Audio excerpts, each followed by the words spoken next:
আসসালামু আলাইকুম রহমতুল্লাহি আবরাকাতু। জাহিলি যুগে নারীদেরকে জিন্দা কবর দেওয়া হতো। নারীদের ছিল না কোনো অধিকার। তবে সেই জাহিলি যুগে আলোর মশাল হাতে প্রিয় নবীজির আগমন ঘটে। অন্ধকার যুগ ধীরে ধীরে বিলুপ্ত হতে থাকে। নারীরাও পায় তাদের সত্যিকারের অধিকার। আজকের ভিডিওটির বিষয়বস্তু নারী। কুরআনে বর্ণিত যে 7 প্রকার নেককার নারীদের কথা বলা হয়েছে সেই 7 প্রকার নারীদেরকে নিয়েই। তাই এই স্পর্শকাতর বিষয়টি জানতে ভিডিওটি সম্পূর্ণ দেখার অনুরোধ রইল। কুরআনুল কারিমের অনেক আয়াতে মহান আল্লাহ তাআলা নেককার নারীর অনেক গুণ তুলে ধরেছেন। নিজেদের জীবনে এই গুণগুলোর বাস্তবায়ন ঘটালে সে নারী হয়ে ওঠে নেককার, যা তাকে দুনিয়া ও পরকালে সম্মানের সামনে আসীন করে। কোরআনে ঘোষিত নেককার নারীর গুণগুলো ভিডিওতে তুলে ধরা হলো। দিনদারি ও সতীসাধ্যী। নেককার নারী প্রথম গুণ হল দিনদার ও সতীসাধ্যী হওয়া।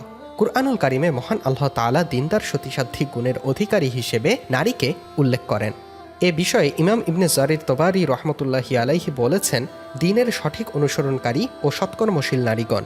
নেককার নারীদের সম্পর্কে হাদিসে এসেছে, হযরত সাওবান রাদিয়াল্লাহু তাআলা আনহু বর্ণনা করেন, সোনা রূপা সম্পর্কিত আয়াত নাজিল হওয়ার পর রাসূলুল্লাহ সাল্লাল্লাহু আলাইহি ওয়াসাল্লামকে জিজ্ঞেস করা হলো, হে আল্লাহর রাসূল, আমরা কোন ধরনের মাল সঞ্চয় করব?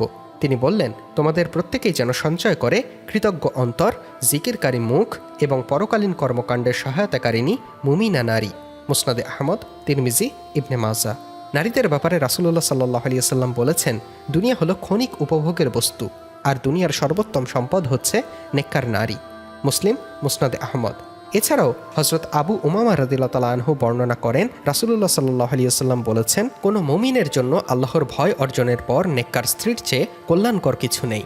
কারণ স্বামী তাকে আদেশ করলে সে আনুগত্য করে, তার দিকে দৃষ্টিপাত করলে সে স্বামী মুগ্ধ হয়, তাকে নিয়ে শপথ করলে সে তা পূরণ করে, স্বামীর অনুপস্থিতিতে নিজেকে অন্যায় অপকর্ম থেকে এবং স্বামীর সম্পদ সংরক্ষণ করে। ইবনে মাজা। বিশ্বস্ত ও অনুগত হওয়া। নারীর দ্বিতীয় গুণ হল স্বামীর অনুগত ও বিশ্বস্ত হওয়া। কুরআনুল কারিমে কানিতাত শব্দ দিয়ে তা বোঝানো হয়েছে। আল্লাহ তাআলা ও স্বামীর অনুগত নারীদেরকে কানিতাত বলা হয়। হাদিসে এসেছে, হযরত আব্দুর রহমান ইবনে আউফ রাদিয়াল্লাহু তাআলা আনহু বর্ণনা করেন, রাসূলুল্লাহ সাল্লাল্লাহু আলাইহি ওয়াসাল্লাম বলেছেন, নারী যখন 5 ওয়াক্ত নামাজ আদায় করবে, রমজান মাসে রোজা রাখবে, নিজ লজ্জাস্থানের হেফাজত করবে এবং স্বামীর আনুগত্য করবে, তখন তাকে বলা হবে যে দরজা দিয়ে ইচ্ছা জান্নাতে প্রবেশ করো। মুসনাদে আহমদ।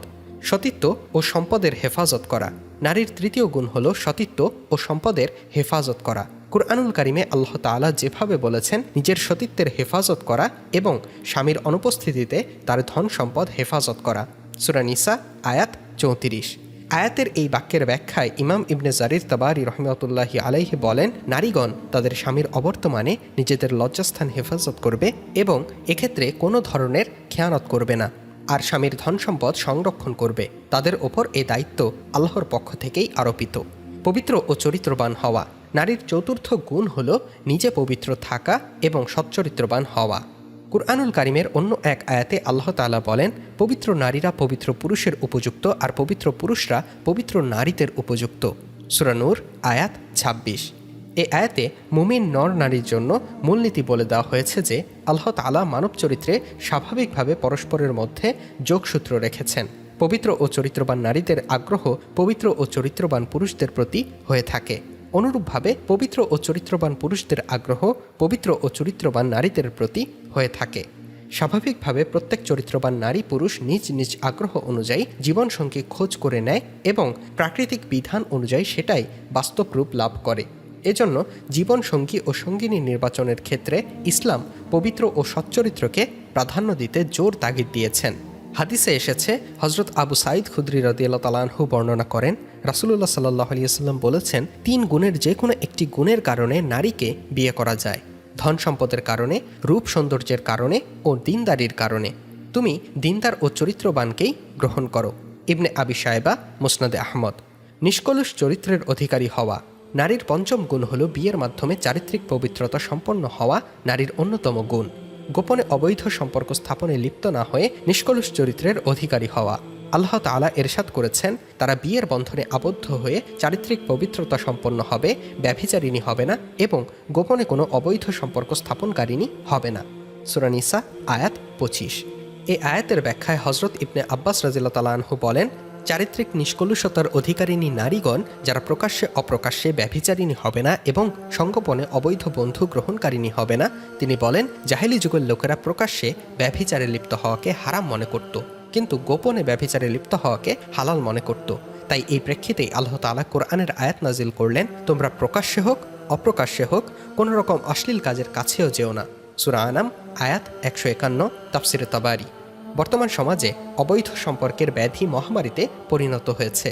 পর্দাহীনতা, সহশিক্ষা এবং অশ্লীল ফিল্ম ও ছবির বদৌলতে একদিকে অবিবাহিত উঠতি নর নারী তথাকথিত প্রেমের নামে ভয়ঙ্কর রূপে প্রকাশ্য অশ্লীলতায় মেতে উঠেছে, অন্যদিকে পরকীয়া প্রেমের কারণে ঘর ভাঙছে অসংখ্য নারীর। তাই মুসলমান নর নারীরা যতক্ষণ আল্লাহর হুকুম ও ধর্মীয় অনুশাসন মেনে না চলবে, ততক্ষণ পারিবারিক শান্তি ও দাম্পত্য জীবনের সুখ খুঁজে পাবে না। সরল মনা হওয়া। নারীর ষষ্ঠ গুণ হল দিনদার ও চরিত্রবান হওয়ার সঙ্গে সঙ্গে সরল মনের অধিকারিণী হওয়া। আল্লাহ তাআলা ঘোষণা করেন চরিত্রবান সরলমতি ইমানদার নারীরা। সূরা নূর আয়াত 23। এই আয়াতাংশের ব্যাখ্যায় আল্লামা আলুসি রহমতুল্লাহি আলাইহি বলেন, পবিত্রতার সার্বিক উপাদান নিয়ে বেড়ে ওঠা এবং উত্তম চরিত্রের ওপর লালিত পালিত হওয়ার কারণে অন্য কোনো চিন্তা ও মানসিকতা যাদের কল্পনায়ও আসে না। এই গুণ পূর্ণ নিষ্কলুষতা ও চারিত্রিক পবিত্রতার প্রমাণ বহন করে, যা শুধু মুহাসানাত অর্থাৎ সতী নারী শব্দের মাধ্যমে পাওয়া যায় না। রাহুল মাআনি। তাছাড়া আত্মার ব্যথিমুক্ত স্বচ্ছ অন্তরের নারীরা, যাদের মধ্যে প্রবঞ্চনামূলক চাতুর্য নেই, যাদের স্বভাব প্রকৃতিতে অসৎ কোনো মনোবাসনা নেই, শৈশবকাল থেকে এই স্বভাব সুচরিত্র গড়ে উঠতে সহায়ক হয়। সরলমনা বৈশিষ্ট্যের নারীদের বাইরের জগৎ সম্পর্কে ধারণা থাকে না, অবৈধ সম্পর্কের কল্পনাও তাদের অন্তরে থাকে না। তারা প্রবঞ্চনা কী জিনিস তা বোঝে না, ছলচাতুরিও জানে না, প্রতারণা ও মিথ্যা বলে না, পর্দাহীনতা ও ফ্যাশন সম্পর্কে চিন্তাও করে না।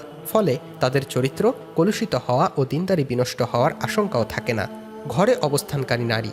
নারীর সপ্তম গুণ হল ঘরে অবস্থান করা, বিনা প্রয়োজনে বাইরে না যাওয়া, যেমনটি ঘোষণা করেছেন মহান আল্লাহ, তোমরা নিজ নিজ ঘরে অবস্থান করো, পরপুরুষকে সাজসজ্জা প্রদর্শন করে বেরিও না, যেমন প্রাচীন জাহেলি যুগে প্রদর্শন করা হতো। সূরা আহজাব আয়াত 33। এই আয়াতের ব্যাখ্যায় তাফসিরে ইবনে কাসিরে এসেছে, তোমরা নিজেদের ঘরে অবস্থানকে অবধারিত করে নাও, প্রয়োজন ব্যতীত ঘর থেকে বের হবে না। আয়াতের নীতিমালা হচ্ছে নারীর আসল কাজ তার ঘরে অবস্থান করা, ঘরোয়া কর্তব্য পালন করা এবং সন্তান সন্ততিকে গড়ে তোলাই তার মূল দায়িত্ব। তবে এর অর্থ এমন নয় যে নারীর জন্য ঘর থেকে বের হওয়া একেবারেই নাজায়েজ, বরং প্রয়োজনে সে পর্দার সঙ্গে বাহিরে যেতে পারবে। বাইরে যাওয়া এবং অবস্থান করাও হবে প্রয়োজন অনুসারে। হাদিসে এসেছে, আনাস রাদিয়াল্লাহু তাআলা আনহু বর্ণনা করেন, নারীরা রাসূলুল্লাহ সাল্লাল্লাহু আলাইহি ওয়াসাল্লামের কাছে আগমন করে বললেন, হে আল্লাহর রাসূল, পুরুষরা আল্লাহর রাস্তায় জিহাদ ও অন্যান্য মর্যাদায় অগ্রগামী হয়েছেন। আমাদের জন্য কি এমন কোনো আমল রয়েছে যার মাধ্যমে মুজাহিদিনের সমপর্যায়ের মর্যাদা ও সওয়াবের অধিকারী হতে পারব? রাসূলুল্লাহ সাল্লাল্লাহু আলাইহি ওয়াসাল্লাম বলেছেন, তোমাদের থেকে যারা নিজ ঘরে অবস্থান করবে সেটাই তাদেরকে মুজাহিদদের ফজিলত ও সওয়াবে উপনীত করবে। মুসনাদে বাজ্জার, তাফসিরে ইবনে কাসির। উপরোক্ত 7টি গুণ হচ্ছে নেককার নারীদের গুণ, যা পবিত্র কুরআন সুন্নাহ দ্বারা প্রমাণিত। যদি কোনো নারীর মধ্যে এই 7টি গুণ থাকে, তবে সে নারী নেককার তথা আল্লাহ সুবহানাহু ওয়া তাআলার সূত্র অনুযায়ী ভালো নারী। আর এমন নারীদের সাথে যারা বিবাহ বন্ধনে আবদ্ধ হবে, তারাই জীবনের প্রকৃত আসল সুখ পাবে, পরকালেও পাবে চিরন্তন শান্তির আবাসস্থল জান্নাত। আল্লাহ তাআলা আমাদের মা ও বোনদের পবিত্র কোরআন হাদিসের উল্লেখিত এই গুণগুলোকে ধারণ করার তৌফিক দান করুন, আমিন।